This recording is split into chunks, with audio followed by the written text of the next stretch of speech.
With an endless distraction of political posturing and phony scandals, an endless parade of distractions and political posturing and phony scandals, the phony debates and nonsense. The phony scandals that have consumed so much attention here. Phony scandals, fake scandals, or things like that. For a fourth day now, the White House labeling these scandals as phony. Today, the victims respond. Welcome, everyone. I'm Stuart Varney in for Neil Cavuto. This is Your World. From NSA snooping to IRS targeting and the search for answers in Benghazi, the White House labeling these latest scandals as phony and fake. You try telling that to the people hurt by these phony scandals, like the mother of Sean Smith, one of 4 people killed in the Benghazi attack. She's still demanding answers, and she is here. And so is Becky Gerritsen, who provided emotional testimony after her Tea Party group was targeted by the IRS. I'm not here as a serf or a vassal. I'm not begging my lords for mercy.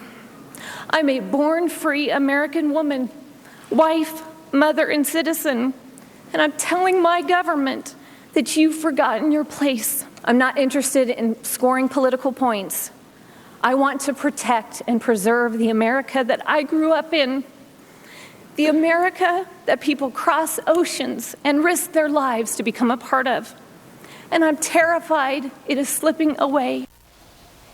Is the president saying that is phony? Becky Gerritsen says this scandal is very real. Becky, what was your first reaction when you heard the use of those words, fake and phony? Well, I think it's like the captain of the Titanic calling the icebergs phony. I think the only phony thing going on is the narrative that the White House is trying to push off onto the American people. Okay. You were well known. That testimony was high profile. It had significant impact. You're not a political pundit. You're a real person reacting to the targeting of your Tea Party group. Has anybody contacted you since your testimony or since you were intimidated by the IRS? Nobody? No, I believe this administration is stonewalling the investigation, taking the fifth, and now calling it fake or phony. I still have not been contacted by the FBI, so to me it looks like nothing's being done. Now, the president, he said it's fake and phony scandals, and he said, quoting now, they need to stop. What's your reaction to that? Well, can I just run through a really short timeline? Last year, when we were going through the targeting, on April 23rd, the chief counsel for the IRS met with Obama. The next day, Doug Shulman, the IRS commissioner, met with one of Obama's top cabinet officials with 3 other people for 8.5 hours. And the very next day, April 25th, new directives come down from the chief counsel of the IRS, redoubling their efforts to target conservative groups. I think a toddler can connect the dots and know that this is not a Republican made-up scandal. This came from testimony from IRS employees. Do you think the president just wants this to go away, or do you think he's covering something up? I think he wants it to go away, and it's very possible he's trying to cover something up. Since this started, what's your level of trust in government? A very little. What was your personal reaction? And when that word was used, phony, fake, I want to know exactly what you thought. You know, I'm normally a very nice, calm person, but it makes my blood boil. I was very irate. I think the American people need to understand what is happening to our country when the federal government can target citizens because of their political affiliation. Also, they can take a scandal like Benghazi and 4 people were killed and then say, oh, it didn't happen after they tried to cover it up. It blows my mind, and I'm sick of it. Becky Gerritsen, you're a real person, and we thank you very much for being with us today, Becky. Thank you, Stuart. Now, when the president called these scandals phony, it struck a nerve with Patricia Smith, her son, Sean, killed in the Benghazi attack. And 10 months later, she is still waiting for answers. Patricia joins us right now. What was your first thought when you heard the president use that word, phony? I don't believe him anymore. He's wrong. My son is dead. How could that be phony? Have you heard from anybody in the State Department or the administration with an explanation of precisely what happened to your son? When I was there at the ceremony of the welcoming of the caskets, both Obama and Hillary and Biden and all of the other ones all promised me that they would get back to me to tell me what happened. I begged them, please, I must know what happened with my son. How come this happened? They all promised me they would get back to me. And you know, not one of them ever got back to me in any way, shape, or form, not by a letter, not by anything, other than I got a memo stating that I didn't need to know because I was not part of the immediate family. You got that memo? You didn't need to know? That they said that in writing to you? I have it in writing. At that ceremony for your son, were you told why the attack had taken place? Were you told it was because of that movie? Yes, it was because of the video.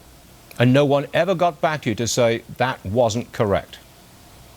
Nobody ever got back to me for anything. What do you think's going on here, Patricia?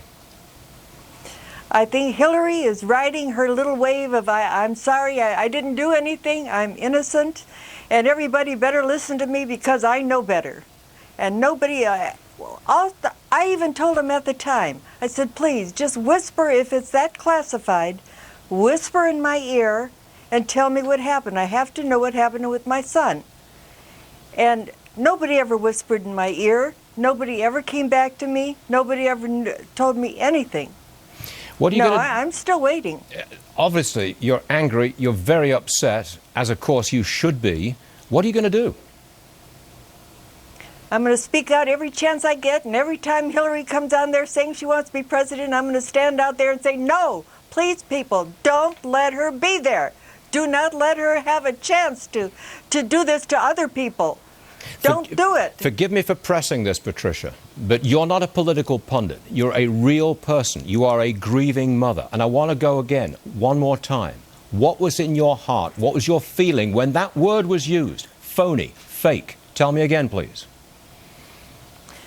How can I tell you? I mean, it's wrong. It's not phony, it's not fake. My son is dead, and why is he dead? And all I'm waiting for, even to this date, is for someone to get back to me and tell me what happened. Why did Hillary do what she did? Why was there no security there when there was supposed to be? And who was the general or whoever it was that called back the troops when they were going to help? Patricia, we really appreciate you being with us today and sharing this with us. Thank you, ma'am. Thank you. The president is pivoting to the economy. He wants the scandals to go away, but his poll numbers are falling, especially among independents. To Town Hall's Guy Benson on if there is a connection. Guy, tell me this. Is there a tactic here, and is it working, calling these scandals phony, pushing them away, pivoting to something else? If that's a tactic. Is it working?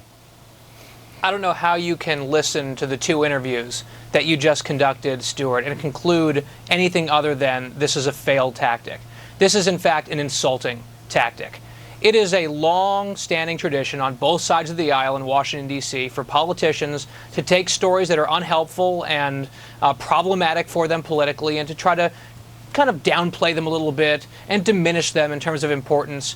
The administration here is taking it a step further by sneeringly and smirkingly dismissing the existence of the scandals, using a word like phony to describe, for instance, that Benghazi massacre where 4 people, including a sitting ambassador, was murdered. We still don't know why there were a lack of security measures that had been requested on the ground in Benghazi. Those have been denied repeatedly. We don't know why that was the case leading up to the attack. We don't know what the chain of command was and why the decision was made to nix a potential rescue mission during the 7-hour raid. And it's just heartbreaking to listen to someone like Pat Smith recount the fact that she has heard nothing in terms of answers from the administration, have them turn around and say it's phony and fake. I mean, that's just, it's insulting. But it wasn't just one mention, phony, fake, by just one person, the president or anybody else. It appears to be a series of talking points, as if the memo has gone out. These are the words to use, and they are kept on being used 4 days in a row now. Look, if I may inject a personal opinion here, that is shocking. And you? It's scripted, and it is shocking, although I'm not necessarily surprised by much anymore by this administration. It's extremely off-putting, and poll after poll has shown, Stuart, that the American people consider all three of the big scandals, Benghazi, the IRS, by the way, the administration story changing, at least 6 or 7 times on the IRS with new information coming out last week, and of course the Department of Justice snooping on journalists and not being truthful about it. These are all taken very seriously by the American public. Apparently the administration has decided they're going to make this pivot from feigned outrage, pretend concern over these things, and now I guess they think enough time has passed where they can move on from that pretense and say, hey, it's all phony. Let's talk about the economy now. That's the pretext. But then there's the other layer of this, which is the president's out there. He spoke yesterday for more than an hour. He did not say one new thing. The administration has conceded there are no new plans, no new policies that he's rolling out. He's just out there talking. I guess they think that they can distract people from the real scandals that are going on. Using words like phony and fake seem like it could backfire in a major, major way. It appears to have done so. Guy Benson, townhall.com. Thank you, Guy. Thank you. Anthony.